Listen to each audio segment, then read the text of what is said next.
Bueno, buenos días. Vamos entonces a iniciar con la actividad de hoy. La clase pasada eh, quedamos pendientes en la sección de que íbamos a hablar del principio de inducción matemática, ¿ya? Y estudiamos algunas nociones y notaciones que nos van a servir para entender el, el principio de inducción matemática. Bien, eh, el principio de inducción matemática, como recordamos cuando vimos los axiomas de Peano, está reflejado en el quinto axioma de Peano, ¿ya? Y nosotros vamos a ahora utilizar ese quinto axioma de Peano para, de manera más precisa y con una notación más entendible, vamos a enunciar el teorema del principio de inducción de matemática y vamos a enseñar o a mostrar cómo se aplica el principio de inducción matemática. Bien, eh, el teorema que habla sobre el principio de inducción matemática dice lo siguiente. Si A es un conjunto de números naturales,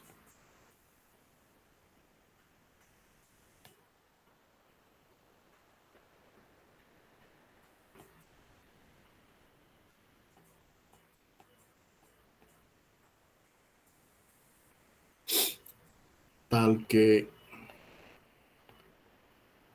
satisface las siguientes condiciones.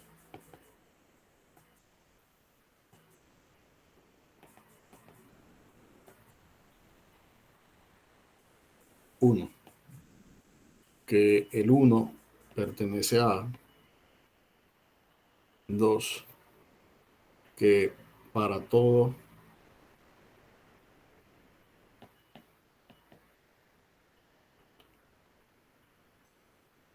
número natural que yo me dé, se cumple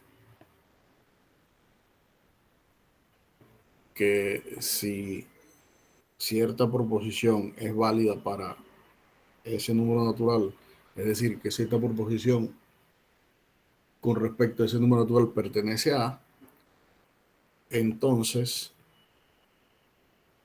su sucesor,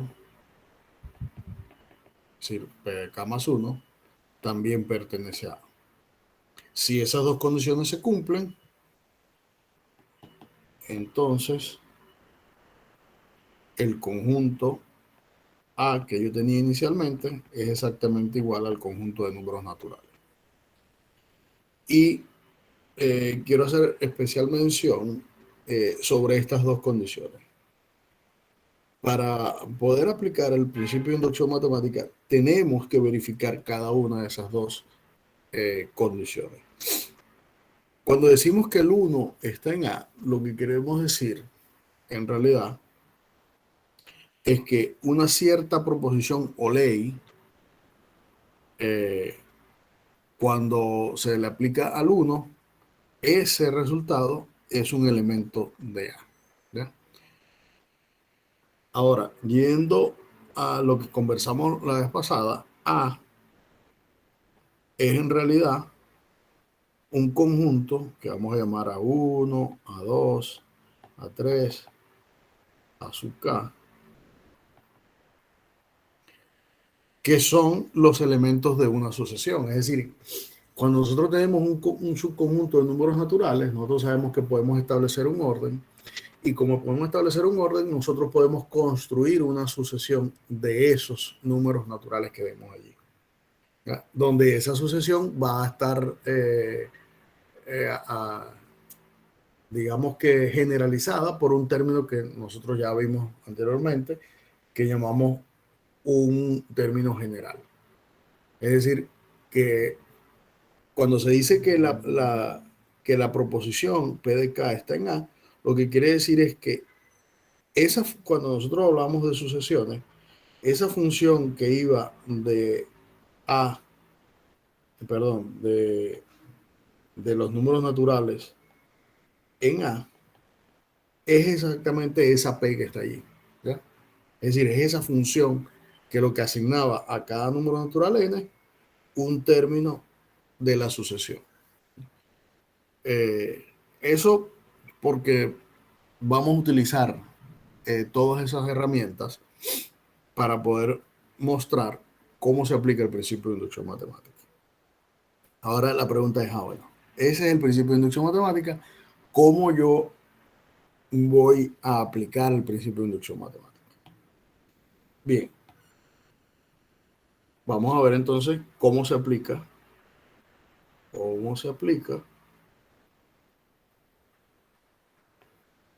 el principio de inducción matemática.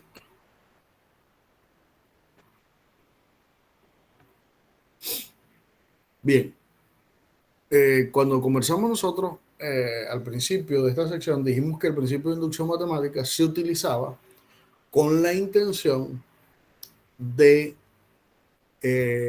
generalizar o mostrar que una cierta fórmula o una cierta ley se satisfacía. Es decir, eh, que había una ley que en general parecía que era cierta, entonces el principio de inducción matemática me daba una herramienta para verificar que esa ley es cierta para cualquier número de elementos. Bien, y podemos abordar esta parte de la aplicación del principio de inducción matemática con un poco la historia, ¿no?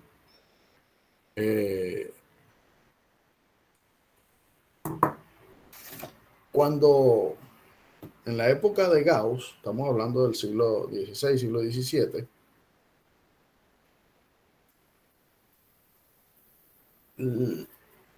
uno de los retos que se le presentaron a Gauss cuando niño, que estaba en el preescolar, era tener un maestro muy rígido, ¿ya? Y ese maestro muy rígido, cuando él tenía un grupo de niños de aproximadamente entre 3, 4 y 5 años, él les ponía retos para que lo dejaran leer su libro o lo dejaran tranquilo, estar sentado en su escritorio sin hacer nada.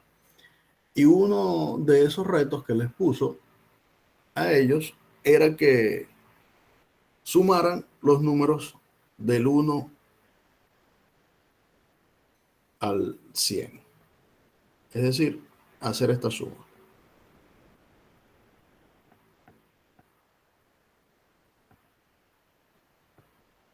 El maestro estaba seguro de que esos niños que apenas tenían entre 3 y 5 años no iban a poder resolver esa incógnita, es decir, no iban a poder decir cuánto era esa suma. Pues dentro de ese grupo de niños había un niño prodigioso que tenía por nombre Carl Friedrich Gauss. Gauss, en su momento, era muy pobre, ¿ya? Bueno, siempre fue muy pobre, los matemáticos nunca han sido adinerados, con sus excepciones. Pero Gauss era muy pobre y él en cuestiones de 5 minutos logró dar la respuesta, ¿ya? La respuesta a este acertijo es 5050. Y yo les aseguro que si yo les digo a ustedes que eso es cierto, ¿cómo ustedes van a verificar eso? Bueno, ustedes van a agarrar y se van a poner con una calculadora a empezar a sumar 1 más 2 más 3 más 4. ¿Sí o no? ¿Harían eso o no harían eso? ¿Ah? ¿Que si harían eso o no harían eso? Sin tener el concepto de inducción en la mente, haríamos exactamente eso mismo. Naturalmente sí, profesor. Eso es lo más natural que hay para hacer. Entonces, la pregunta es, bueno, ¿y cómo Gauss supo en menos de 5 minutos? Además, el maestro quedó sorprendido e incluso, para mayor sorpresa de la que ustedes puedan querer tener, fue castigado por haber dado la respuesta antes de los 3 minutos. ¿Ya? No recuerdo exactamente el tiempo, pero creo que fueron en menos de 3 minutos o 5 minutos, algo así. y por eso fue castigado. Bueno, resulta que Gauss no hizo eso, no sumó 1 más 2 más 3 más 4 más 5 más 6, no sumó eso. Es lo que dijo, bueno, vamos a ver cómo resolvemos este problema. Claro, todo eso lo hizo en la mente, ya le estoy hablando ahora posterior a la fecha de Gauss, cómo fue que resolvió eso. Pero él utilizó una técnica muy sencilla. Él dijo, bueno, si yo sumo 1 más 2 más 3 más 4 y así sigo, 97 más 98 más 99 más 100, eso me va a dar un valor que yo no sé, S, supongamos. Bueno, vamos a llamarlo X. Ahí está X, una X. Eso me va a dar un valor X. Ah, bueno, pero si yo lo sumo en ese orden me da X. ¿Qué pasa si yo no lo sumo en ese orden, sino que lo sumo en este orden? 100 más 99 más 98 más 97 y así sucesivamente. 4 más 3 más 2 más 1. Pues me tiene que dar el mismo resultado porque la suma nosotros sabemos que es conmutativa. Es decir, no importa en el orden en que sumemos, siempre el resultado va a ser el mismo. Es decir, que siempre me da X. Pero ¿qué pasa si yo sumo estas dos cosas? Como si fuese una ecuación. Sumo componente a componente, es decir, lugar por lugar. Bueno, si sumo el primer lugar de la primera ecuación con el primer lugar de la segunda, eso me da como resultado 101. Si sumo el siguiente, me da 101. Si sumo el siguiente, también me da 101. Y él se dio cuenta que si sumaba así, todos le iban a dar 101. ¿Verdad? Pero si sumaba dos veces X, aquí obtenía 2X. Entonces él decía, bueno, ahora tengo que la suma de todos esos factores me da dos veces la suma que yo quiero hallar. Pero además se dio cuenta que todos los factores que aparecían dentro de esa suma eran el mismo número. ¿Cuántas veces aparecen estos factores aquí en esta suma? ¿En cuál 100 suma? veces, Aquí abajo aparecen, ¿cuántas veces el 101? 100 100 veces. veces. 100 veces. ¿Ya? Entonces, él se dio cuenta que eso era 100 que multiplicaba a 101 y eso le daba dos veces ese resultado. Y dijo, ah, bueno, si eso me da así, entonces evidentemente X es 100 por 101 sobre 2. Y de aquí sale directamente que eso es 5050. ¿Verdad que sí? Entonces uno dice, ah, bueno, pero qué fácil.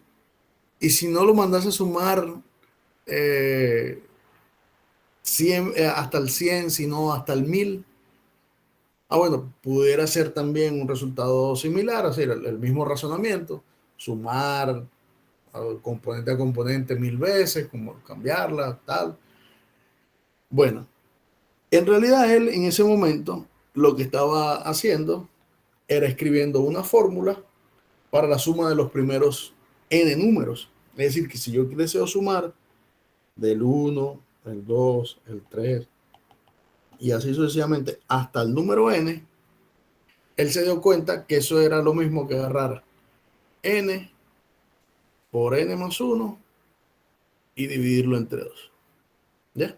¿Y dónde puedo yo sacar que eso es n por n más 1 dividido entre 2? Bueno, porque esto es 100 que multiplica a 100 más 1 y lo divido entre 2. Y si pongo 1000, es 1000 por 1000 más 1 entre 2 y así sucesivamente.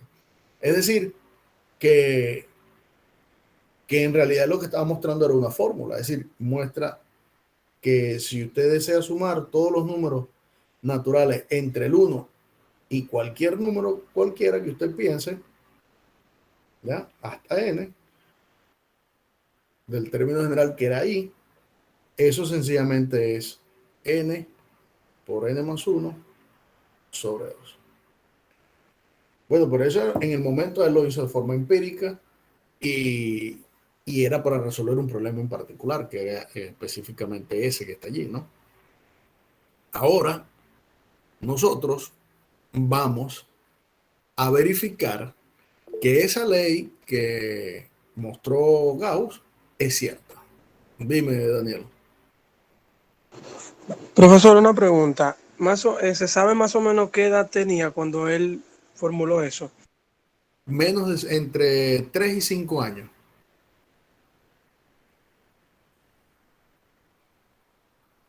Hay una película en internet que se llama Midiendo al Mundo, que habla sobre la vida de Gauss.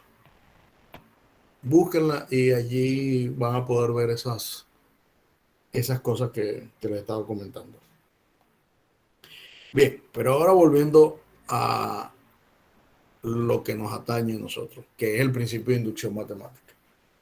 Entonces, la idea de ahora que nosotros tenemos es probar por inducción matemática que esa fórmula que escribió Gauss, es decir, él se dio cuenta que si sumaba 1 más 2 más 3 hasta n, eso era n por n más 1 sobre 2. ¿Ya?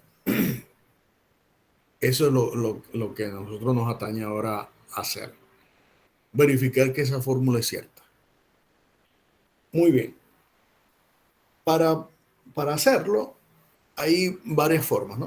O sea, una es que ya sepamos cuál es el término general, cuál es la sucesión, etcétera, etcétera, etcétera. Y la otra es construir todo desde cero, que es la que yo voy a hacer, construir todo desde cero para que se pueda entender bien el principio de inducción matemática. Bien, si nos damos cuenta ahora, según lo que nosotros hemos estudiado y hemos estado hablando la clase pasada, hacer esta suma es tener una sucesión, es la sucesión de estos números, ¿cierto? Es decir, este conjunto se representa como la sucesión de mis términos a su i, con i un número natural. ¿Ya? Es decir, esa es mi sucesión de términos. Pero, ¿cuál es el término general de esa sucesión? Bueno, en la posición 1, a sub 1, en la posición 1, ¿quién es? 1. A sub 2, ¿quién es? 2. A sub 3, ¿quién es? 3. Es decir, A sub n es n. Es decir, que el término general de la sucesión va a estar asociado a la posición en la sucesión. En este ejemplo, ¿ya? Yo quiero que entiendan que es en este ejemplo. O sea, nuestro término general es A sub n igual n. Ahora, si nosotros utilizamos ahora nuestra notación que vimos de sumatoria, ¿cómo podemos escribir esta sumatoria que está acá? Bueno, esa sumatoria de 1 más 2 más 3 más n, según lo que nosotros hemos visto, se puede resumir a escribir como la sumatoria desde i igual 1 hasta n, porque dice que son los n primeros términos. ¿De quién? Del término general. Y el término general sería a sub i. ¿Y quién es el término general a sub i? Pues sencillamente es el valor de i, porque nosotros acabamos de ver que el término general está asociado con la posición. La posición sería la posición iésima. Y eso debemos mostrar que es n por n más 1 sobre 2. Es decir, que si sumo todas esas cosas, eso me da ese resultado. N por n más 1 sobre 2. Bien. Entonces ahora venimos nosotros con nuestro principio de inducción matemática. ¿Ya? ¿Se acuerdan dime, Eury. Maestro, una pregunta ahí. Cuando se hace uso del símbolo de la sumatoria, ¿se debe de hacer énfasis a que pertenece al conjunto de los números naturales o no se hace referencia a eso? ¿Cómo? No te entendí bien. Al utilizar la fórmula resumida para Ujú, indicar la sumatoria de los números, o sea, el símbolo que se parece a una E, ujú, I igual a 1 hasta N. ujú. Cuando utilizamos esa forma de expresar, es necesario decir que pertenecen esos números a los números naturales o no es necesario decirlo. No es necesario decirlo, ya sencillamente esa es una manera de expresarla. Bien, Ok, gracias. entonces ahora vamos a nuestro teorema que acabamos de ver del principio de inducción matemática. Ya sabemos cuál es la ley general que vamos a probar. ¿Cuál es la ley que vamos a probar? Esta que está acá. Esa es nuestra ley que queremos probar. Que la suma de los primeros n términos es n por n más 1 sobre 2. Esa es nuestra ley. Bien, si nos recordamos ahora acerca de lo que hablamos del principio de inducción matemática, el teorema, decía que la primera condición del teorema era que uno perteneciera al conjunto A, ¿ya? Es decir, que el 1 estuviera en A. Y yo le decía que en realidad lo que estaba era asociando una ley o sea, lo que dice es que la ley se cumpla para el 1. Es decir, que P de 1 estuviera en A. ¿Y quién es nuestra ley P? Bueno, nuestra ley P, vamos a llamarla N, P de N, es sencillamente, es esa, N por N más 1 sobre 2, que es igual a la sumatoria desde igual 1 hasta N de I. ¿Ya? Esa es nuestra ley. Nosotros tenemos que verificar que se satisface para el primer elemento, para el 1. Y es muy fácil verificar que se satisface para el 1. Si yo sumo del 1 hasta el 1, ¿cuántos términos voy a sumar?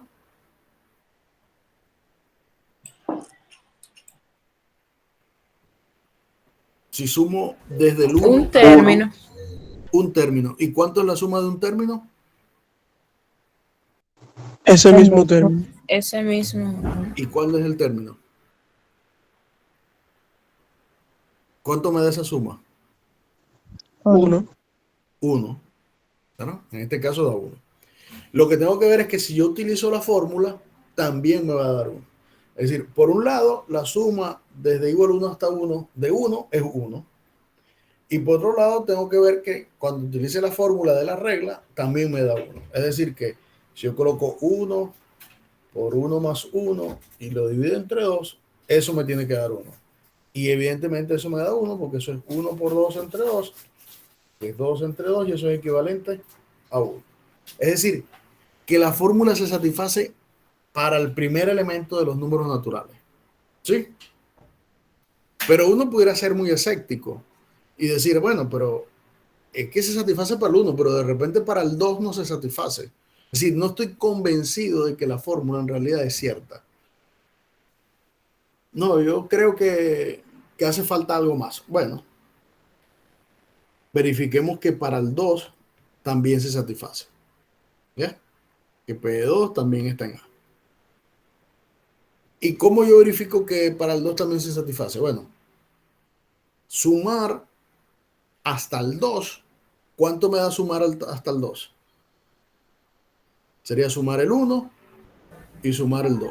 ¿Cuánto me da Y eso? el 2 que es 3. 3. 3, ¿verdad? Y según la fórmula, ¿cuánto me debería dar?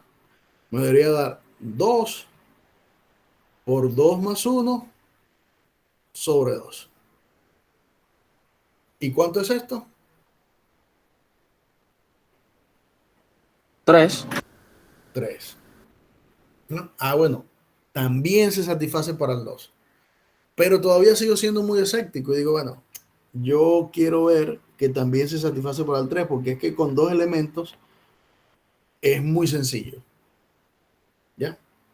Si sumo hasta el 3, ¿cuánto me da esta suma? Sería 1 más 2 más 3. ¿Y cuánto me da eso? 6. 6. 6. Y si utilizo la fórmula, ¿qué me queda? 3 por 3 más 1 sobre 2. ¿Y cuánto me da ese resultado? 6. 6. Bueno, y así yo pudiera continuar con 4, con 5, con 6, y me voy dando cuenta, bueno, sí, la fórmula funciona. ¿Ya? Si yo fuera muy escéptico, diría, no, la fórmula funciona para todo. Y yo te digo, bueno, por un momentico, funciona hasta n. Y será cierto que para el siguiente, para el sucesor, también funciona, para n más 1. Y entonces ahí es donde viene la segunda parte de la aplicación del teorema del principio de inducción, que dice que si P de K está en A, entonces P de K más 1 también está en A. ¿Ya? Eso es lo que yo tengo que verificar. Que si P de K está en A, entonces P de K más 1 también está en A. Ah, bueno, entonces aquí nos vamos un poquito a la lógica, y entonces a esto que está acá se le llama un antecedente, y a esto que está acá se le llama la conclusión, o también llamada tesis. Entonces nosotros tenemos que partir de esta relación y concluir que esta también es cierta. ¿Verdad? Bien, entonces, para hacerlo bien interesante, vamos a escribir eso, ese P de K está en A y P de K implica P de K más 1 está en A, en función de nuestra definición de quién es P. ¿Quién sería P de N o P de K, por ejemplo? Vamos a utilizar P de K. Bueno, sería que la sumatoria desde igual 1 hasta K de I es igual ¿a quién? A K por K más 1 sobre 2. Ese es nuestro antecedente o nuestra hipótesis. ¿Ya? ¿Y a dónde tenemos que llegar? Es decir, ¿qué debemos probar? Debemos probar entonces que P de K más 1. ¿Quién es P de K más 1? Bueno, donde esté K, donde esté N en nuestra proposición, vamos a colocar ahora K más 1. Es decir, que la sumatoria desde igual 1 hasta K más 1, ¿verdad? Ahí estaba N, ahora coloco K más 1. De I es igual a ¿qué? A K más 1 por K más 2 sobre 2. Es decir, si yo sustituyo en mi fórmula inicial, eso es lo que yo tengo que obtener. Es decir, que si esta parte es cierta, entonces esta también es cierta. ¿Entendido eso, por lo menos hasta ahora? Sí. Sí. Sí. Maestro, Sí. Bien. ¿lo del K más 2 es de la fórmula o sale de algún lado? No, eso es cuando tú introduces, en vez de N en la fórmula, colocas K más 1. ¿Ya? Recuerda que la fórmula decía N por N más 1 sobre 2. Si yo en vez de colocar N, coloco K más 1, ¿qué me queda? Una simple sustitución. Sería K más 1 y aquí K más 1 más 1, que sería K más 2. ¿Ya? Ok. Bien. Entonces ya sabemos qué es lo que tenemos que probar. Nuestra tesis es esta que está acá y debemos probar este lado que está acá. ¿Está claro eso? Quiero que me digan sinceridad si está claro eso. Sí, está claro. Bien. Sí, está claro. Bueno, entonces empecemos con nuestra tesis. ¿La tesis quién es? Que la sumatoria desde igual 1 hasta K de I es igual a K por K más 1 sobre 2. ¿Verdad? Ahora bien, nosotros sabemos de las propiedades de los números naturales que si usted a una igualdad le suma un elemento a ambos lados de la igualdad se mantiene. ¿Sí o no? Sí. Ok, Así es. Sí. ok. Además, nosotros acabamos de ver que nuestros términos de las sucesiones son de esa forma. A sub n igual n. ¿Verdad que sí? Sí. Sí. Sí. Ese es el término general. Nosotros estamos hasta el término késimo, es decir, que a sub k es igual a k. ¿Correcto? Sí. ¿Cuál es el siguiente término después de k en la posición? K más 1. K más 1. K más 1. ¿Y quién es entonces a sub k más 1? K más 1. K más 1. ¿Verdad? Porque el término de la posición en este caso está asociado con el índice. Es decir, que si yo a esta suma que está acá le sumo k más 1, en realidad lo que le estoy sumando es un nuevo término a la sucesión.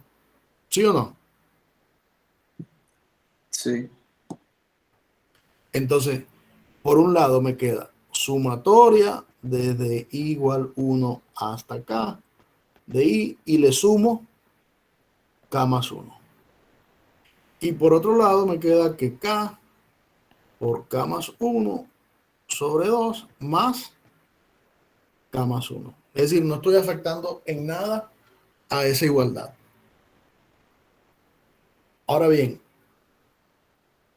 sumarle k más 1 a este lado de la igualdad, es decir, al lado izquierdo, es equivalente a decir que yo voy a sumar desde i igual 1 hasta k más 1 de i.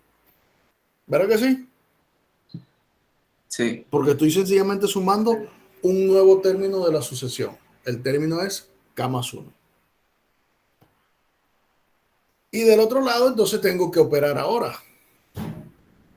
¿Y cómo puedo operar del otro lado? Bueno, yo tengo allí una suma que aunque no hemos visto los números racionales, sabemos algunas propiedades de los números, como que podemos sacar factor común. Dime, Daniel.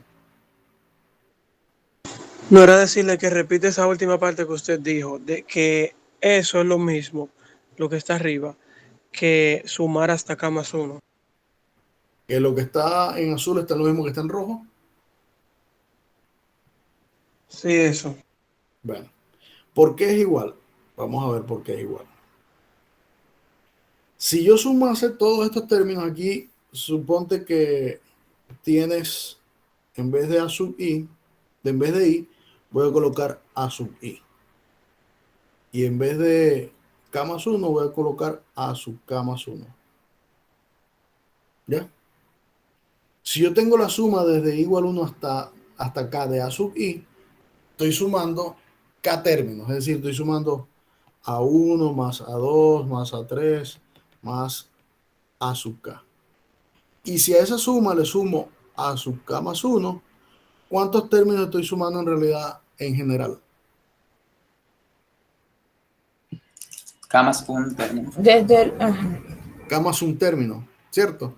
Es por eso que la suma esta que está aquí se transforma en esta que está acá. ¿Por qué? Porque le estoy agregando un término más. En este caso, fíjate que el término general, aquí el A sub i es i. Y el A sub K más 1 sería sencillamente K más 1. Ah, ¿Ya? profe, ya comprendo ahí. O sea que eso viene siendo, por ejemplo, la parte que está azul, la suma hasta K, Hasta acá. hasta acá, más el siguiente término de El K. siguiente término, que en este caso coincidió con ser K más 1, pero en general no es así. ¿Ya? De todas maneras, ahora vamos a ver otro ejemplo donde no es así. ¿Entendido? Ok. Bien. Entonces yo voy a borrar esto. y me quedo. Bien, entonces está claro que esta suma de acá es igual a la sumatoria desde i igual 1 hasta k más 1 de i. Y ahora nos toca ver qué pasa con este lado. Bueno, con este lado podemos hacer lo siguiente. K más 1 es un factor que es común a los dos sumandos. Entonces uno puede decir, bueno, saco factor común K más 1. ¿De quién voy a sacar factor común K más 1? Pues de K sobre 2. Y aquí puedo sacar factor común K más 1 ¿de quién? De 1. De 1. ¿Ya? ¿Correcto? Sí. Y aquí entonces me queda K más 1. Y aquí sumo quién es K más 1, K sobre 2 más 1. Que eso sería K más 2 sobre 2. ¿Sí o no? Sí. Sí. Suma de fracciones. K más 2 sobre 2. Y entonces yo puedo escribir esto que está acá, como esto es un producto, el producto es conmutativo, no importa dónde esté, esto me queda K más 1 por K más 2 sobre 2. Pero esto que está acá era lo que nosotros necesitábamos probar. ¿Verdad que sí? Sí. Y entonces acabamos de hacer la demostración por inducción de la regla de la suma. Es decir, ya nosotros sabemos que la suma desde i igual 1 hasta n de i es igual a n por n más 1 sobre 2 y lo podemos aplicar en cualquier caso, para cualquier valor de n que tengamos. ¿Ya? ¿Alguna pregunta?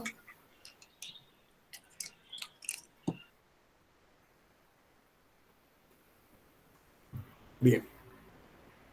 Hagamos otro Yo tengo ejemplo. una, bueno, sí, haga el ejemplo, ya después le pregunto si era eso. Ah, pero dime. O sea, el procedimiento, porque esa fue, ¿verdad?, la fórmula general, pero digamos que se quiere hacer la sumatoria de I1 igual a 10. O sea, ¿qué procedimiento ordenado se puede hacer en ese caso? No, bueno, porque allí, como tú tienes un número finito, tú sencillamente vas a aplicar la fórmula. ¿Ya? Esto es para casos cuando son conjuntos infinitos, o sea, no tengo un número finito de términos. ¿Entiendes? Si a ti te dicen la suma desde igual 1 hasta 10 de i, entonces tú dices, bueno, no, ya yo me sé la fórmula, eso es 10 por 10 más 1 sobre 2. Y eso es 10 por 11 sobre 2 y eso es 55. Ok. ¿Ya? La idea de mostrar por inducción es mostrar las reglas para que tú las puedas aplicar. En este caso ya yo me sé la regla y bueno, sencillamente la aplico, porque ya la Profe, demostré por inducción. Dime. yo tengo una aclaración o algo que noté curioso. El principio de inducción, como yo lo había conocido, era la tesis, llevarla a la fórmula principal, pero en este caso usted lo hizo al revés. Usted llevó la fórmula principal a lo que queremos demostrar por inducción. Sí, lo que pasa es que se los estoy mostrando así para que ustedes entiendan por qué se hacen los pasos. ¿Entendido? Sí. Pero en general, uno no tiene la tesis, o sea, no tiene la conclusión de qué es lo que quiere demostrar, sino que sencillamente uno dice, bueno, voy a mostrar por esto por inducción y veo. Si funciona, ya yo sé que está bien. ¿Ya? En los casos generales y complicados, uno casi nunca sabe cuál es la conclusión, pero ya uno tiene la idea de que si va a aplicar el principio de inducción, qué es lo que debe hacer. Entonces, cuando ustedes aprendan bien el principio de inducción, se van a dar cuenta que no va a hacer falta colocar eso que está allí, sino que sencillamente le dan la fórmula y dicen, bueno, voy a aplicar el principio de inducción. Y lo aplico. Pero eso es cuando ya uno adquiere la destreza. Mientras no la adquiere, sino que la está aprendiendo, entonces, bueno, lo aconsejable es hacerlo de esa forma. Irlo escalonadamente subiendo de tal manera que no sea tan traumático. ¿Ya? Bien. Fíjense, podemos tener otras reglas. Por ejemplo, una que no tengan en la práctica. Bueno, esta es bien sencilla. Supongan que ahora le dicen, bueno, ahora súmame solamente los números impares. Hasta un cierto número impar. ¿Hasta qué número impar? Bueno, hasta el número impar 2n más 1.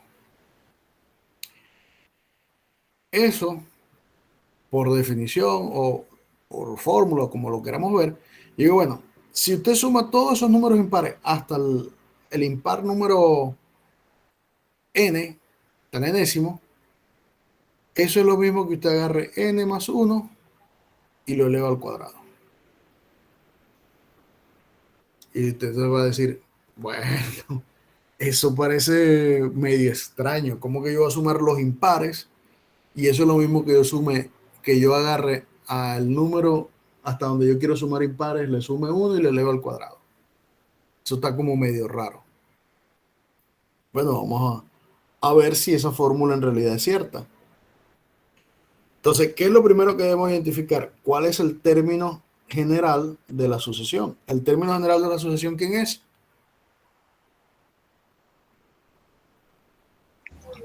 2n más 1. 2n más 1. Ese es mi término general. Muy bien. Es decir, que esa suma que está allí, yo lo puedo escribir como ¿quién? Como la sumatoria desde igual 1 hasta n. ¿De quién? De 2i más 1.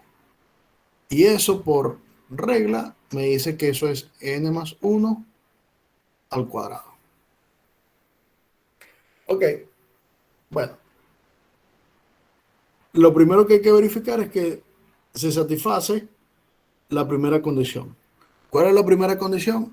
Que para el primer elemento esa fórmula es cierta. ¿Sí?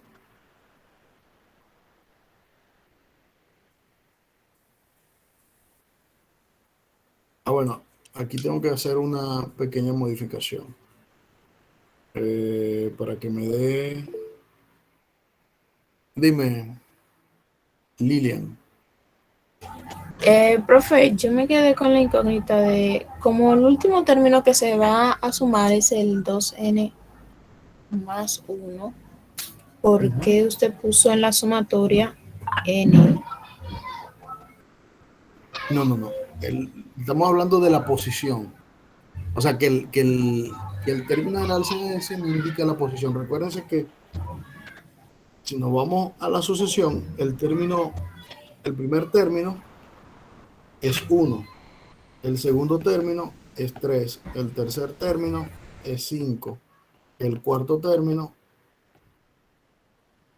es 7 y así sucesivamente.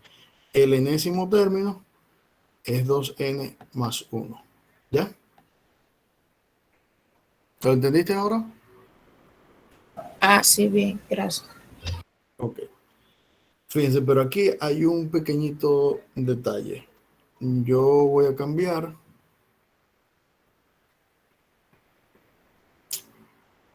No, vamos a dejarlo así. Bien. Sí, vamos a cambiarlo.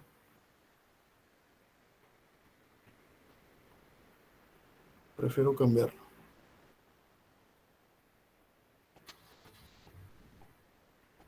Así, el término general. ¿Por qué lo cambio así?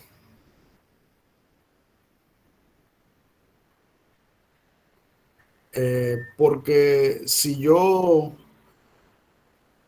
Aquí también tengo que cambiarlo.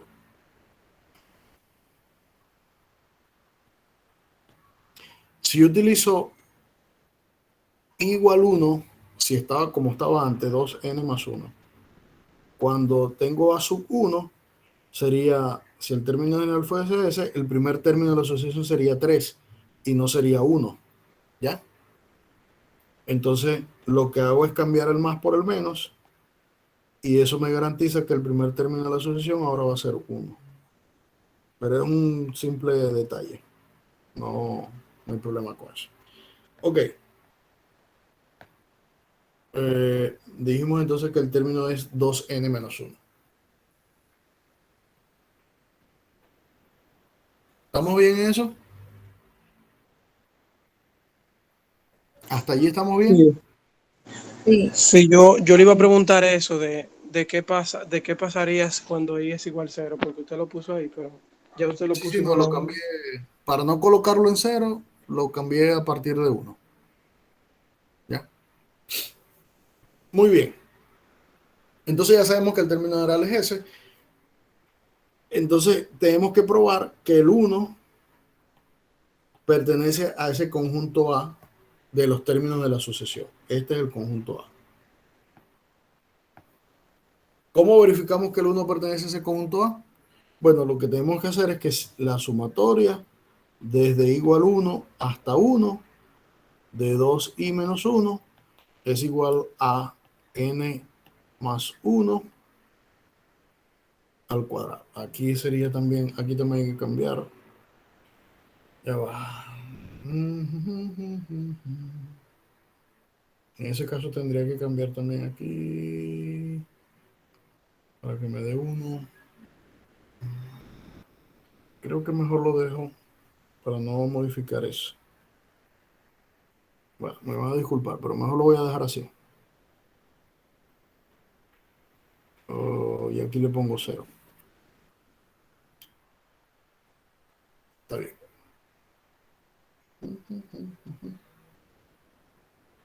Así. Mejor así. Para no sacar de nuevo la cuenta y ponerse. Sencillamente lo cambio hasta 0. Entonces, como les decía, en este caso me quedaría aquí 1 más 1 al cuadrado. 1 más 1 al cuadrado es 2 al cuadrado y me da 4. Y la sumatoria desde igual 0 hasta 1, ¿quién es? Bueno, cuando i vale 0, perdón, aquí es así. Cuando i vale 0 me queda 1 y cuando i vale 1 me queda 3. Eso sería 4. Es decir, que se verifica la igualdad, por lo tanto el 1 pertenece al conjunto. ¿Ya? Es decir, ya verificamos la primera parte del teorema. La segunda parte. ¿Qué decía la segunda parte? Lo que decía era que si P de K está en A, entonces P de K más 1 también está en A. ¿Ya? Entonces, en ese caso, ¿qué debemos probar? Bueno, nuestra hipótesis es que la suma desde igual 1 hasta acá de 2i más 1 es igual a k más 1 al cuadrado. ¿Correcto? Esa es nuestra hipótesis. Esto que está acá es nuestra hipótesis.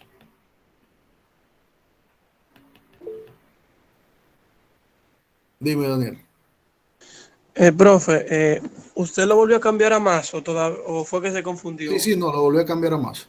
Es para Ok. no, porque tendría que volver a hacer la cuenta de cuánto me da si le coloco menos 1. ¿Ya? Aquí va 0, perdón. Bien. Entonces, esa es nuestra hipótesis, ¿correcto? Entonces, si procedemos como hicimos en el caso anterior, yo sé que mi término general a sub n es 2n más 1.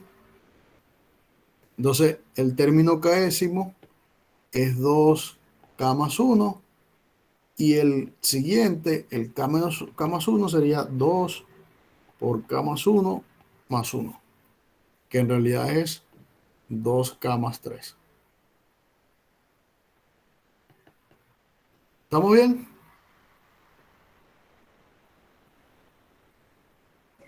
Sí. ¿Los demás están siguiendo? ¿Van bien? Sí. Sí. Bien. Entonces, a esta suma que está acá, yo le voy a sumar a ambos lados el siguiente término de esa sucesión, ¿verdad? O el siguiente número que yo puedo sumar, que sería 2K más 3. Es decir, por un lado me queda sumatoria desde igual 0 hasta acá de 2i más 1 más 2K más 3.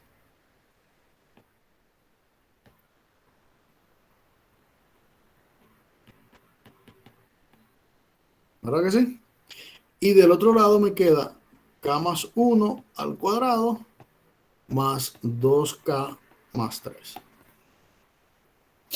Bien, como vimos anteriormente, sumar esto y sumarle el siguiente término es lo mismo que hacer sumatoria desde igual U0 hasta K más 1.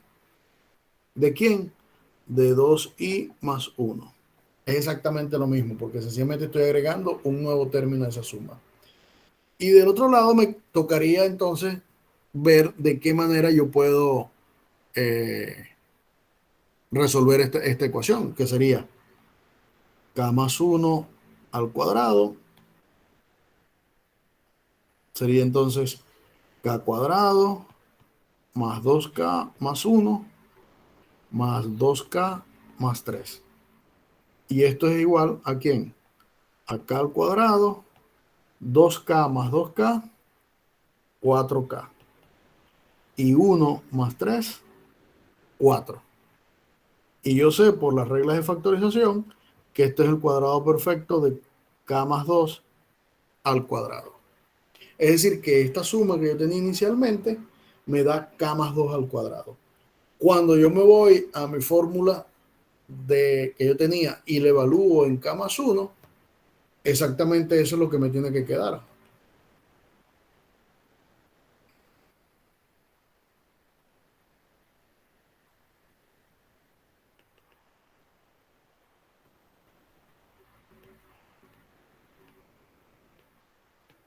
Y entonces hemos probado que esa regla también se satisface para cualquier n por el principio de inducción matemática. ¿Se comprende esta situación? Sí, maestro. A mí ahorita como que se escuchaba entrecortado, entonces no entendí la parte de i igual 0. O sea, no sé por qué lo añadió. Lo añadí porque en la fórmula tendría que modificarla para que funcionara. Entonces, para evitar modificar la fórmula, sencillamente lo inicio desde igual 0. Ah, ok. ¿Lo demás se entiende? Hasta Rey, ahora. Daniel, Ángel, Eury, que son los que llámese los nombres, Lilian, Joel, Arianna. Bien, entonces continuemos. Eso es lo que se conoce entonces como el principio de inducción matemática. La parte de P de K que está en A se llama la hipótesis inductiva, ¿verdad? Es decir, es lo que nosotros vamos a utilizar como base. Y el P de K más 1 es lo que se conoce como el paso inductivo.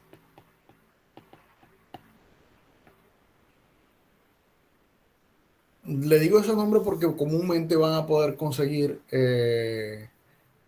esos, esos adjetivos en la literatura, en cualquier libro que hable de inducción.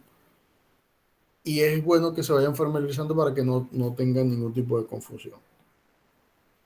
Bien, hasta aquí entonces llegaría lo que corresponde al capítulo de números naturales, ¿ya? Y nos corresponde entonces entrar al conjunto de los números enteros. Sería el capítulo número 2.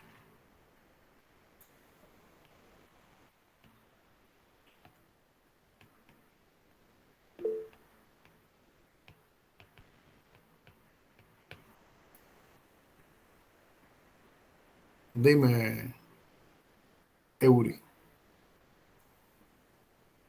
Maestro, entonces ya hasta aquí ha finalizado esa parte por ahora de la inducción. Sí, hasta aquí Entonces, llega. Dime. tengo una duda con respecto a la inducción.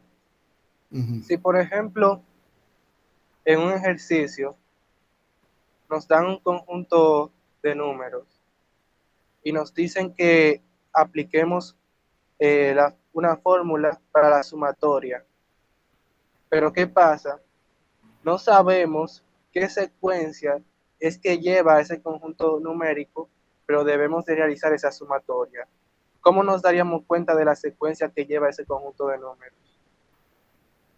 Bueno, en ese caso tendrías que adivinarla, que descubrirla. Ya no hay un algoritmo que te permita hallar la sucesión, pues, como tal. En general, cuando se habla de inducción, se va a dar la sucesión preestablecida. No se, no se pone a adivinarse. No le voy a dar un conjunto de números y le digo que me hallen cuáles son los términos de la sucesión, cómo es el término general de la sucesión. Pero hay maneras de hacerlo y son formas empíricas para determinarlo. Es decir, por prueba, ensayo y error hasta que podamos conseguirlo. Ok, gracias, maestro. Quería saber si había otra forma aparte de esa de prueba y error, pero al parecer No, no. no. Pero Para eso gracias. sencillamente utilizar la intuición, más nada. Ray, tú querías preguntar, ahora que recuerdo, algo de lo de inducción para dejar esto aclarado. ¿Yo? Ya se aclaró? No, yo estaba preguntando, era lo del cero y aún no me queda muy claro, pero yo sé que es por la factorización que sale lo del K más 2 y K más 3. Sí, es por la factorización, básicamente. Bien, entonces vamos ahora a introducir eh, un nuevo conjunto de números que se llama el conjunto de los números enteros.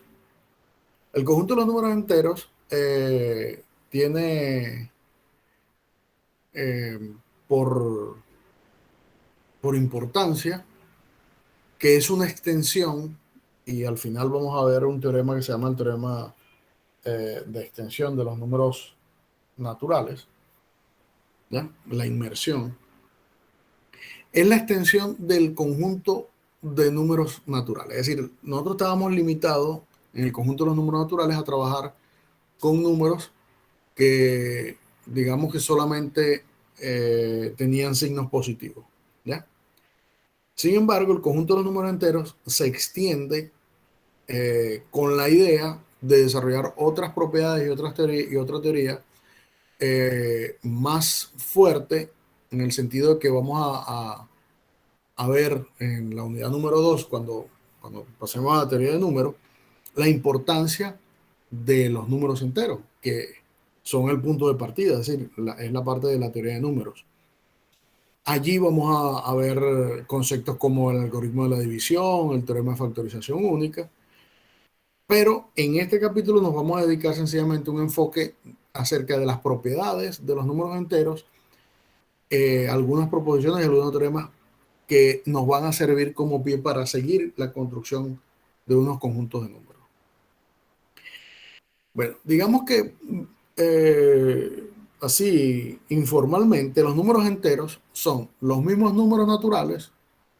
Ahora, a ese conjunto de números naturales le agregamos el cero y agregamos otros números que se llaman los números naturales con signos.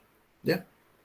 Es decir, que nosotros informalmente podríamos decir que el conjunto de números enteros es el cero con los números naturales y además le agrego los mismos números naturales pero con signo.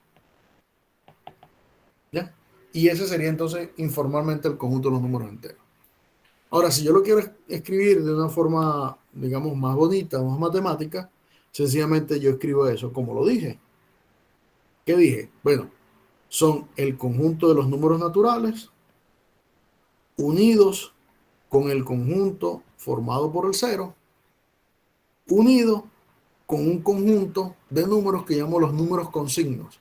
Es decir, que coloquialmente nosotros llamamos los números negativos, que son los naturales, pero a los naturales le agrego un pequeño símbolo que lo llamo el signo negativo, el menos ese que está allí. ¿Ya? Y esto sencillamente es el conjunto de los números enteros. ¿Entendido? A los enteros positivos, es decir, yo puedo desglosar este conjunto como números de enteros positivos y enteros no positivos o enteros negativos, como esto. Es decir, los enteros positivos, sencillamente los voy a denotar como estos. ¿Ya? Y a esos enteros no es que esté diciendo que el cero es un número positivo, solamente que por convención agrego el cero al conjunto de los enteros positivos. Y los enteros negativos sencillamente serán los números con signo. Es decir, menos 3, menos 2, menos 1. ¿Ya? Es una manera de entonces ahora dividir al conjunto de los números enteros en enteros positivos y en enteros negativos. ¿Ya? Esa, digamos que es una forma de hacerlo. Ahora, sobre el conjunto de los números enteros, al igual que en el conjunto de los números naturales, nosotros definimos unas operaciones, que son las operaciones aritméticas.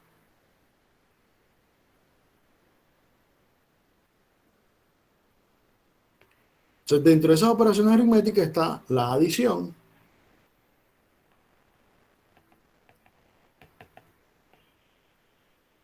¿y cómo voy a definir la adición? Bueno, la adición la voy a definir exactamente igual como yo defino a la adición en los números naturales, es decir, de forma recursiva. La adición será una operación binaria que va de los enteros por los enteros en los enteros, que a cada par AB le asigno el par A más B. ¿Ya? Y la manera de hacerlo es de forma recurrente y así como lo hicimos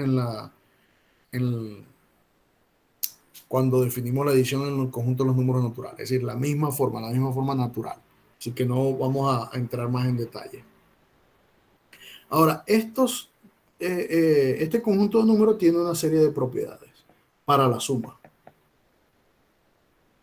que no tenía el conjunto de los números naturales.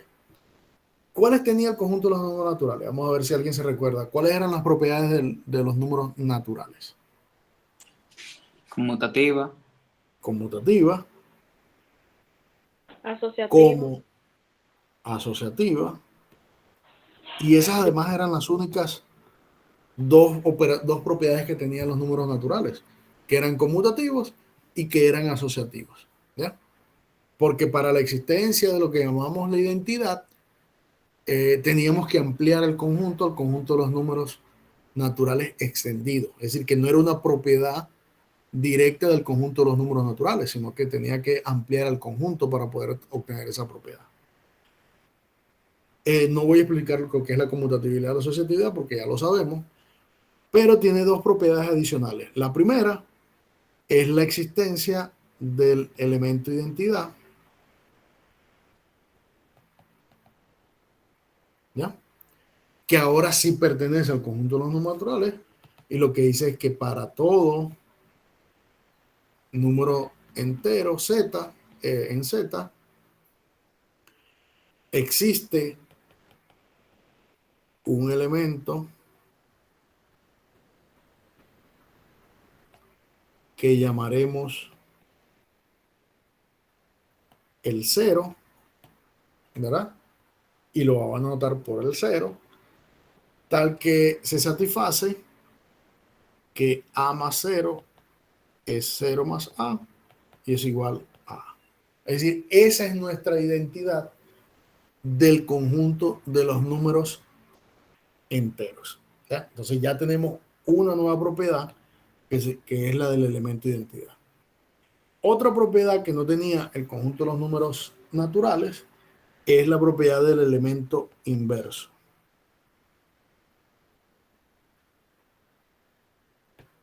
¿Ya? Esta propiedad no existía en el conjunto de los números naturales. Ahora, para el conjunto de los números enteros sí existe. Y también, además de llamarse el inverso, se le puede llamar elemento opuesto. ¿Ya? Y lo que dice es que para todo número entero existe un elemento que podemos llamar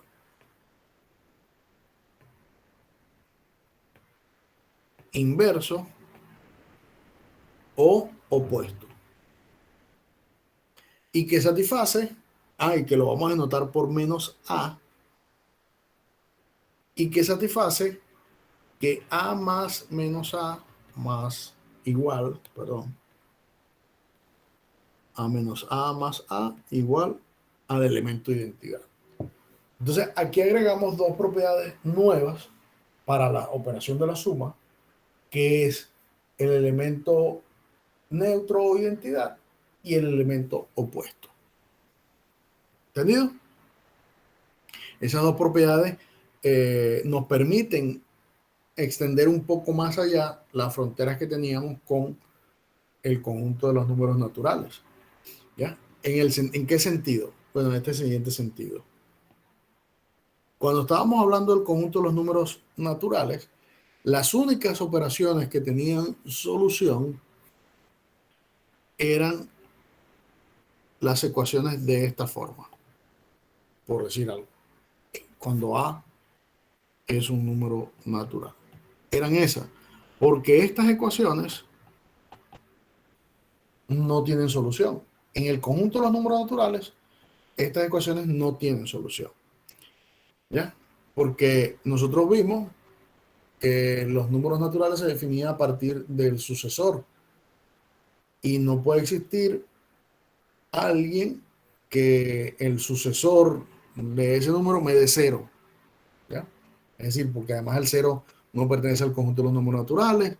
La solución de esta ecuación, si lo vemos desde el punto de vista algebraico, sería x igual a menos a. En el conjunto de los números naturales no existen los números con signo, en fin, una serie de asuntos.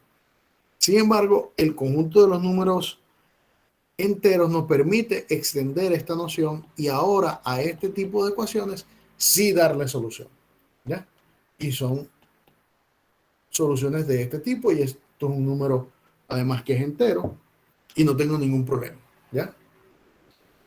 Entonces, de alguna manera, la construcción de los números se va haciendo con el objetivo de ir resolviendo algunos problemas que se van presentando. Esto te voy hablando en el enfoque algebraico, pero no ese es el enfoque que se le da. Pero una de las motivaciones puede ser esa. ¿Ya? Quiero aclararlo, pues. O sea, como una motivación. Bien.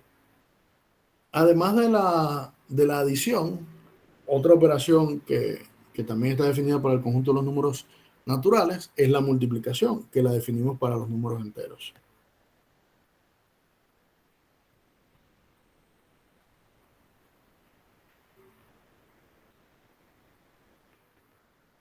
La multiplicación la vamos a hacer exactamente similar, es decir, una relación binaria que va del producto cartesiano de los enteros por los enteros en los enteros, tal que a cada par A a B le asigno un número que llamo A por B, ¿ya? O sencillamente AB. Esta operación se hace, la definición se hace de manera recurrente, al igual que en el conjunto de los números naturales, y se llama la multiplicación de números enteros. Esta tiene una serie de propiedades. ¿Y qué propiedades tenían los números naturales? Conmutativa, A la primera, que era conmutativa, ¿verdad? ¿Cuál es la segunda? asociativa, Asociativa. Asociativa. ¿Y otra? distributiva con respecto a la suma, ¿Y otra? del elemento neutro o elemento de identidad. Esa misma. El elemento identidad. Y fíjense que para la multiplicación de los números naturales y de los números enteros, las propiedades se mantienen. Es decir, se mantienen exactamente las mismas propiedades, no se le agrega ninguna. En los números naturales se satisfacían esas tres propiedades, en los números enteros también se satisfacen esas tres propiedades. Otra es la distributividad con respecto a la adición, que también se satisface acá. Es decir, que si yo tengo A por B más C, eso es AB más AC, o si tengo A más B por C, eso es AC más BC. Es decir, que también se satisface la propiedad distributiva para los números enteros. En pocas palabras, estamos viendo de que las estructuras algebraicas definidas sobre el conjunto de los números naturales y sobre el conjunto de los números enteros son similares. Las de los números enteros se heredan de los números naturales, pero en los números enteros se agregan, por ejemplo, para la suma, dos nuevas propiedades que no existían en el conjunto de los números naturales. Es decir, que estoy agrandando un poco más la estructura o enriqueciendo un poco más la estructura algebraica del conjunto de los números enteros con respecto al conjunto de los números naturales. Pero eso se da, ¿por qué? Porque yo estoy de alguna manera agregando más elementos al conjunto de los números enteros, tratándolo de hacerlo más rico, en el sentido de tener más propiedades, ¿ya?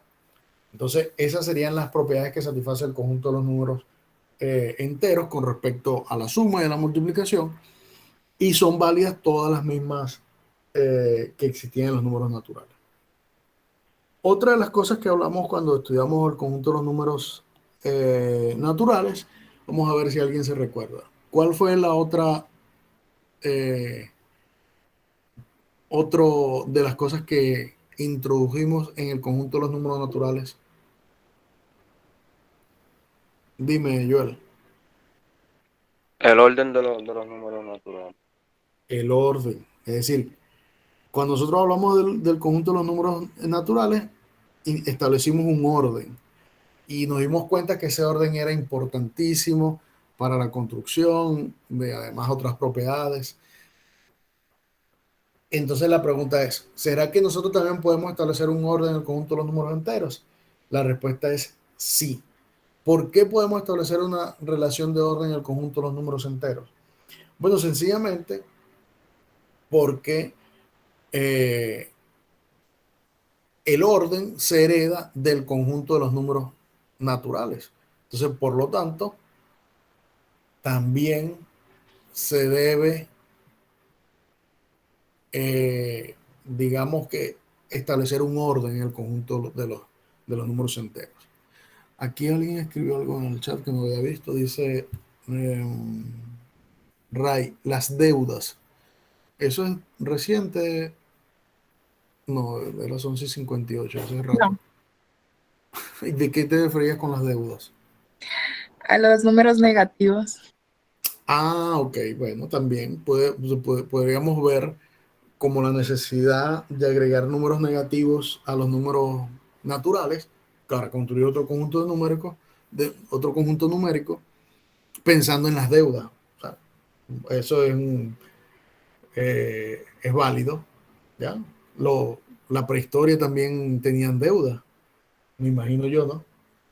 En un sistema económico que heredamos de ellos debe existir las deudas también.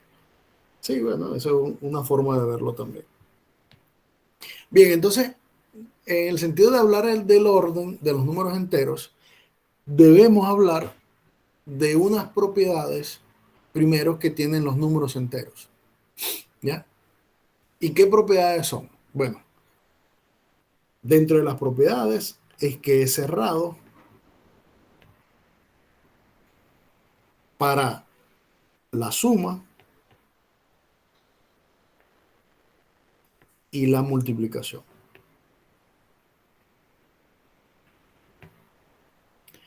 Alguien que me explique qué significa que sea cerrado para la suma y la multiplicación.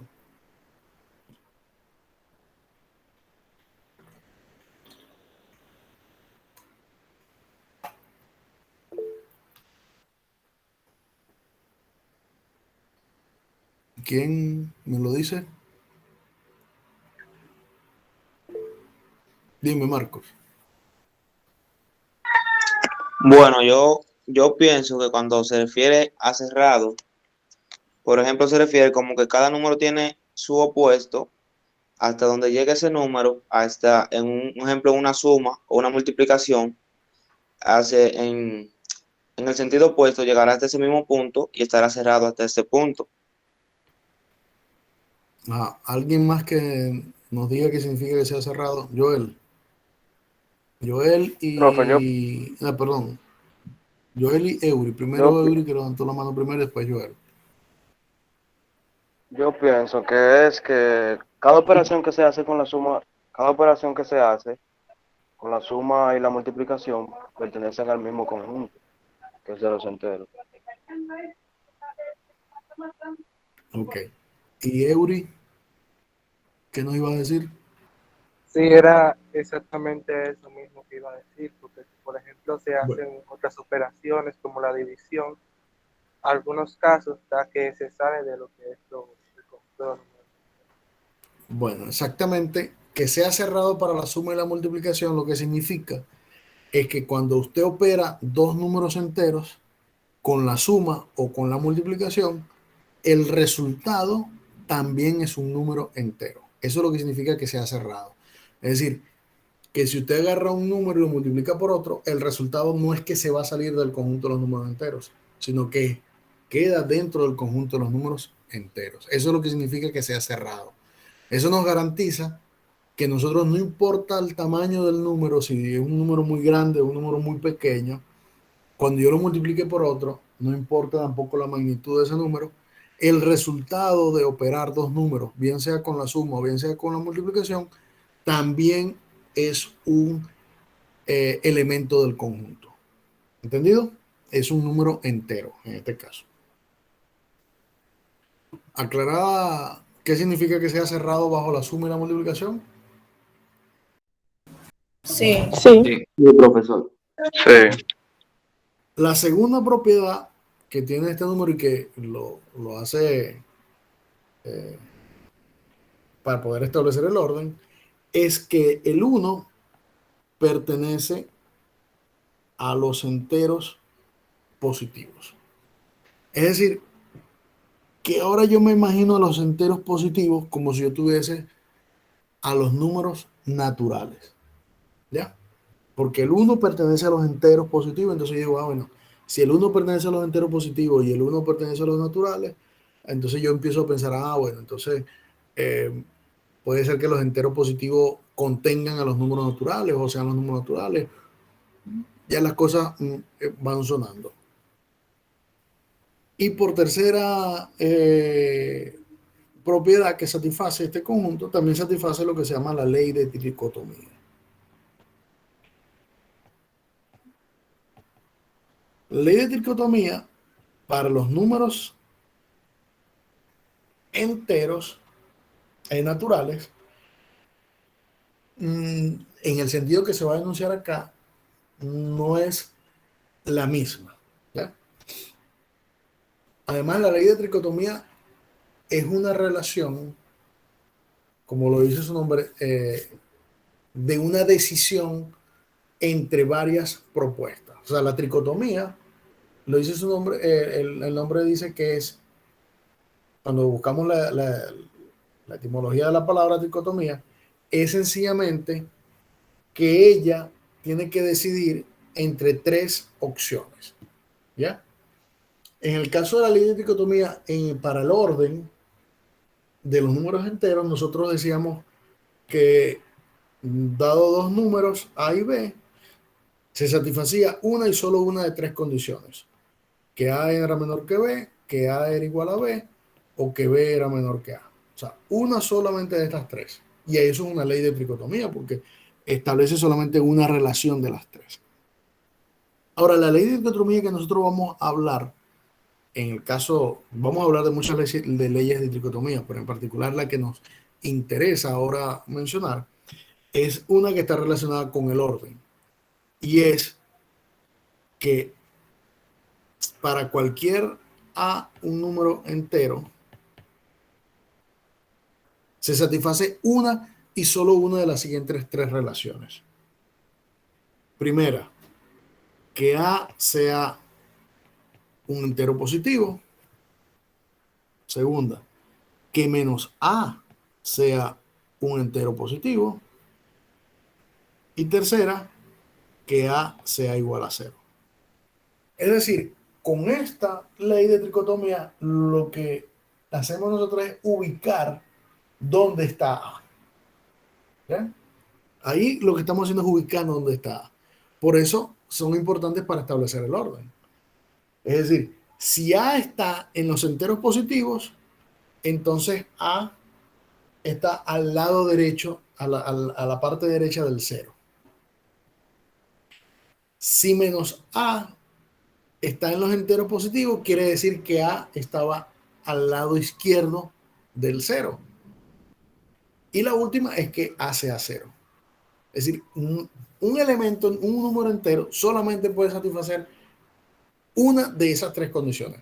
O está al lado derecho del cero, o está del lado izquierdo del cero, o es el cero. ¿Ya? ¿Se entiende qué significa esta ley de dicotomía? Sí. Sí, Es decir, que esta ley lo que la enunciamos con la intención ahora de establecer un orden. ¿Por qué? Porque ahora el orden sí va a variar con respecto al signo que tenga el número entero. ¿Ya? Antes no nos preocupábamos por el signo porque todos eran números que no tenían signo, pero ahora tengo números que tienen signo. Y que de alguna manera el cero es como el número que divide al conjunto de los números enteros en dos conjuntos que tienen igual cantidad de elementos. Entonces, como el cero es ese umbral para dividir al conjunto de los números enteros, entonces yo pues pienso en los que están al lado derecho del cero y los que están al lado izquierdo del cero. ¿Ya? Entonces, en ese sentido es que se enuncian esas propiedades. De esa manera, entonces ahora nosotros podemos establecer un orden y es con nuestras definiciones de orden que se heredan naturalmente del conjunto de los números naturales. La primera,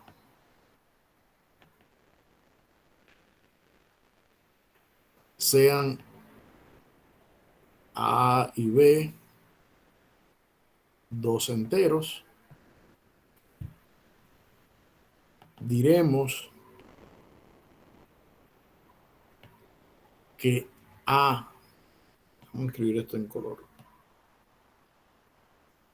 que A es menor o igual a B,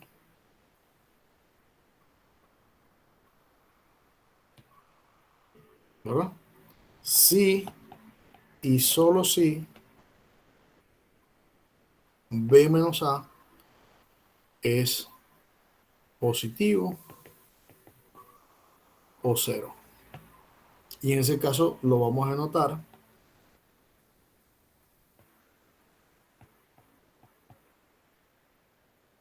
A menor o igual que B. ¿Ya?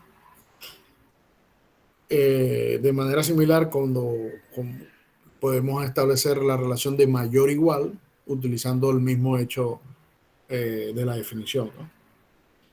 Y la otra definición de orden, donde establecemos un orden, es la misma, pero la estricta. Es decir, A y B, dos enteros, diremos que A es menor que B si y solo si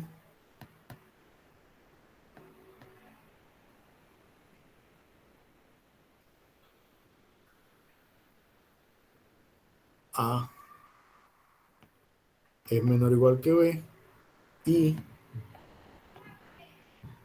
A es distinto de B. ¿Ya? Entonces, estas dos definiciones, al igual que lo hicimos cuando estábamos en el conjunto de los números naturales, podemos hacer la misma definición para mayor o igual que B o para mayor que B. ¿Ya? Y lo que nos da o lo que nos establece estas dos definiciones es un orden.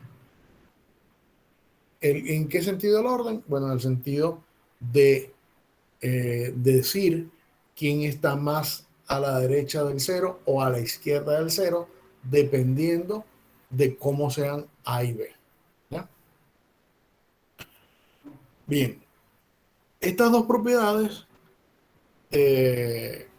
digamos que nos llevan a hablar de estas dos definiciones, nos llevan a hablar de las propiedades que satisfacen los números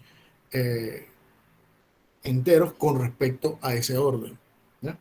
Y para ello tenemos entonces el siguiente teorema.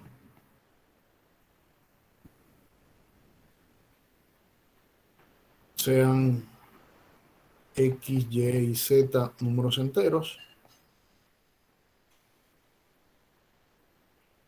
Entonces se satisfacen cuatro condiciones. La primera, que X es menor o igual que X. Y esta nosotros vimos que era una propiedad que también se satisfacía en los números naturales. O sea, esta siempre ocurre. La segunda, que si X es menor o igual que y Y menor o igual que X, entonces X es igual a Y. ¿Ya?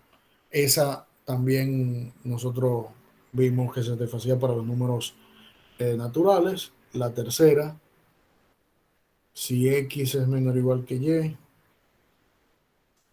y Y menor o igual que Z, entonces X menor o igual que Z. ¿Ya? Es la transitividad. Y por último, que solamente se satisfacen dos de estas inecuaciones, que X es menor o igual que Y o que Y es menor o igual que X. ¿Ya? Es decir, esas serían las propiedades que satisfacen las dos relaciones de orden que acabamos de definir arriba para los números enteros. ¿Entendido eso? Su demostración es muy sencilla y se sigue similarmente de la misma demostración del conjunto de los números naturales, es decir, que podríamos hacerla de igual forma, ¿ya? Salvo que ahora vamos a tener números enteros. ¿Comprendido hasta ahora todo lo que he dicho? ¿O se quedaron dormidos? Sí. ¿No se han dormido, seguro? Segura. No, Vamos a tener que a mitad de la clase pasar la lista para ver quiénes están dormidos y quiénes no. No, en esta casa uno no se Bien. duerme. Eh, para culminar este capítulo número 2 del conjunto de los números enteros, un capítulo, digamos, más o menos de la misma magnitud del capítulo de números naturales. Sin embargo, muchas de las propiedades son heredadas del conjunto de los números naturales y por eso las hemos ya conocido y pasado por alto. Vamos a enunciar un teorema que su demostración por ahora no está como que al alcance de su formación. Sin embargo, la demostración está dentro del material, pero es un teorema muy importante para la construcción de todos los conjuntos numéricos, ¿ya? Para establecer al final, como vamos a ver, una cadena de conjuntos de números numéricos. Y es lo que se llama el teorema de inmersión del conjunto de los números naturales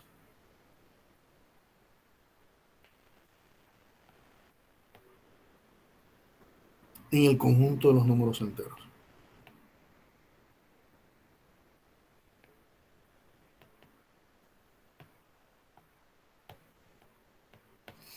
Es decir, yo no voy a demostrar este teorema, pero lo que voy a mostrar es que nosotros podemos sumergir, ¿ya?, al conjunto de los números naturales dentro del conjunto de los números enteros.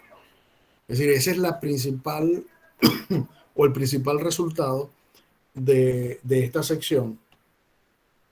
Y básicamente es nada más mostrar qué es lo que dice el teorema y cuál es el sentido de esa construcción de ese teorema, ¿ya? En este caso yo no lo voy a escribir, que es bastante largo, sino que lo voy a mostrar, ¿ya? Y lo voy a leer.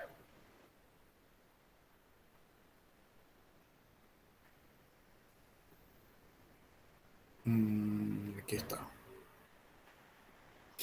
Ok, es este teorema que está acá.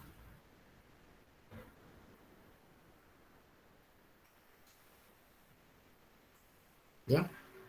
El teorema, lo que dice, lo logran ver, ¿no? Sí. Sí. sí, Lo primero que empieza es diciendo que los conjuntos Z y Z más son isomorfos respecto a la adición y a la multiplicación y el orden. Esa parte, que sean isomorfos, digamos que no lo van a entender ahora, pero cuando veas el curso de álgebra abstracta lo van a entender. Lo que dice es que los dos conjuntos, a pesar de los nombres que tienen sus elementos, se pueden ver como el mismo conjunto, ¿ya? Es decir, el conjunto de los números enteros y el conjunto de los números enteros positivos se pueden ver como el mismo conjunto. Incluso se puede, se puede decir que hay una biyección entre ellos, es decir, que los elementos del conjunto de los números enteros positivos se pueden asociar con algún elemento de los números enteros, en fin. Son términos que quizás ahora no van a entender, pero eso es básicamente lo que dice. Perdón, hay un error. En donde dice Z, el conjunto Z y Z más no, es el conjunto N y Z más. Ahí es donde está el error. Ya decía.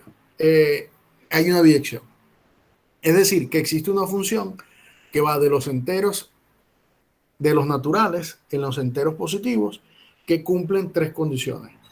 Que N y que para cualquier N y M en los naturales, f de n más m es lo mismo que f de n más f de m, que el producto de f de n por m es f de n por f de m, y que n, si n es menor que m, entonces f de n es menor que f de m. Vamos a arreglar el error para que lo entendamos mejor. Profesor, una pregunta. Ya, hazla mientras arreglo algo aquí. Ahí está tomando al 0 como un número natural, ¿cierto? No. Ya va. Ya aclaro eso ahí.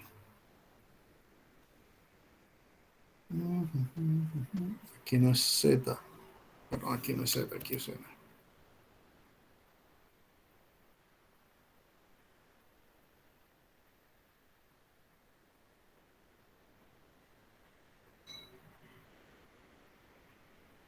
Ok, ahora sí. Los conjuntos N y Z son isomorfos, exacto, está bien. No, aquí no se está tomando al 0 como número, como un número natural. ¿Ya? Solamente son los números del 1 hasta el... O sea, los naturales el 1, el 2, el 3, el 4, el 5, etcétera, etcétera, etcétera. Bien, la demostración, como les dije, está allí. Eh, si alguien quiere leerla y tratar de entenderla, pues bienvenido sea. Yo no voy a pedir ni siquiera la demostración de este teorema, eh, salvo que comprendan que lo que estamos es tratando de construir una cadena, ¿ya? Y voy a mostrar qué cadena.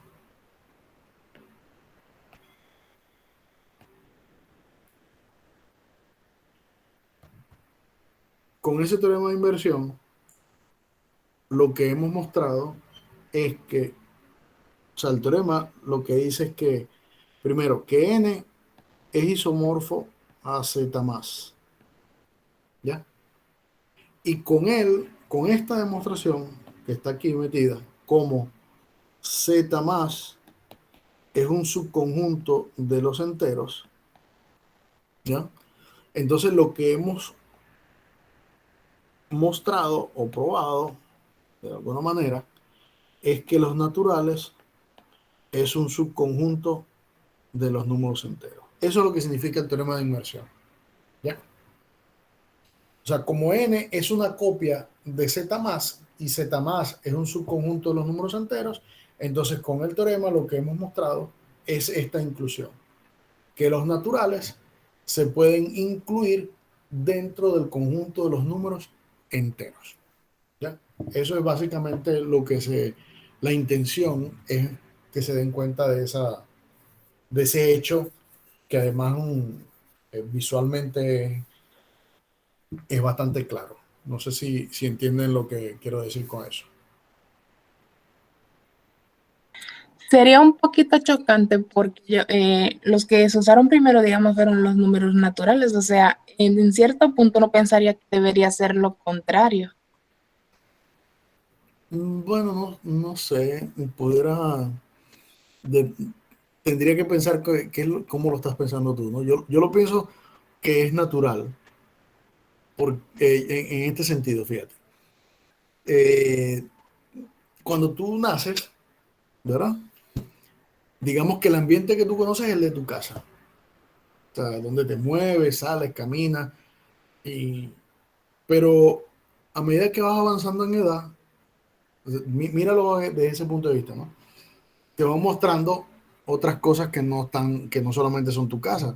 Por ejemplo, la calle de enfrente, que te sales a caminar al parque, que sales a caminar, empiezas a conocer otras zonas que no son solamente tu casa.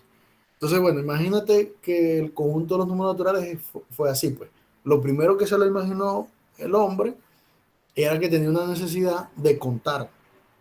Y uno no cuenta menos 10 gallinas. Uno cuenta una gallina, dos gallinas, tres gallinas, 10 gallinas. Después, imagínate que dije, bueno, ahora qué pasa si me quitan una gallina, cómo reduzco yo esa cuenta? Tengo que volver a empezar desde empezar a contar una gallina hasta la gallina que me quede. Bueno, si tengo 10 gallinas es sencillo y no tendría ningún problema, pero imagínate que tengan 10 millones de gallinas y te quiten una gallina, entonces tendrías que empezar a pensar cuántas gallinas me quedan. Bueno, tengo que empezar otra vez a contar, una, dos, tres, cuatro, o buscar cuando te vayan a sacar una de las gallinas, la gallina 1 millón, y ver que la que me queda es la 999.999, por decirlo de una manera así como que un ejemplo medio coloquial, ¿no? Pero la idea básicamente es esa, pues. El hombre construyó los conjuntos numéricos a medida que avanzó su necesidad en resolver problemas. ¿Y qué tipo de problemas? Bueno, los problemas que se le presentaban en la vida cotidiana, ¿no? O quizás no es así, ¿ya? Sino que la manera que se les presenta a ustedes es esa para tratar de que lo vayan entendiendo un poco mejor, ¿no? Digamos que las dos cosas son válidas. O sea, tú lo puedes ver desde lo más grande hasta lo más pequeño, o de lo más pequeño hasta lo más grande, como lo queremos mostrar. Pero quizás esa es un ejemplo, a lo mejor no tan bueno, pero no sé si sirve de esa forma. ¿Alguna otra pregunta? ¿Alguna otra duda? ¿O alguna otra anécdota que quieran contar? ¿O comentar? ¿Son libres de comentar algo? Ah, sí, yo tengo una pregunta, profe. Dime. ¿El examen sigue pautado para la semana que viene? ¿Cómo? El examen, el parcial, ¿sigue la fecha para la semana que viene? No, tenemos que terminar primero la unidad. Hasta que no Ah, terminamos la unidad no hacemos el parcial. ok. Ya. Tranquilo por la fecha, no se preocupen. Esas las modifico yo a medida que vayamos avanzando. Dime, Daniel. Una pregunta sobre ese ejemplo que usted tiene ahí presentando. Eso, ahí Z, en los enteros positivos, no se está contando el cero, ¿cierto? Porque No se estamos está contando en asumiendo. cero. Ah, ok. Solamente son los positivos, los que tienen signo positivo. Recuerda que nosotros, cuando hicimos la forma de construir a los enteros, formalmente dijimos que eran los naturales unidos con el cero y unidos con los naturales con signo. ¿Ya? Entonces, lo que se hace es asociar a los naturales los enteros positivos. ¿Ya? El cero está por fuera y los que tienen signo también están por fuera. Esa es básicamente la idea. Ok, bien. Bien. ¿Alguna otra pregunta?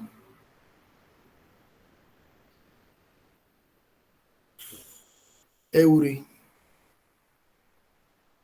Maestro, también no se le podría llamar a ese lado de los signos, como el conjunto de No los te enteros escucho bien, se negativos. escucha muy lejos, muy entrecortado. Ahora, ¿se me escucha mejor? Ahora te escucho mejor, sí. Ok, que decía que a esos números naturales con signo, si no se le podría llamar como el conjunto de los números enteros negativos. Sí, no tendría ningún problema, salvo que para la presentación o la construcción de lo que a nosotros nos interesa, no estamos tocando ni siquiera ese conjunto de números enteros negativos, aunque sí lo mencionamos, pero no estamos haciendo énfasis sobre ello. Pero sí, no hay problema. Por cuestiones de conjunto, tú podrías llamar a los enteros positivos y a los enteros negativos. Y ya se sabe exactamente a qué nombre se está asociando esos elementos. Bien, muchachos. Yo considero que por hoy es suficiente hasta acá. La próxima clase vamos a continuar con los números racionales y quizás lleguemos hasta los números reales. ¿Ya? Entonces, por ahora vamos a dejarlo hasta acá. Que pasen una feliz tarde y un buen provecho.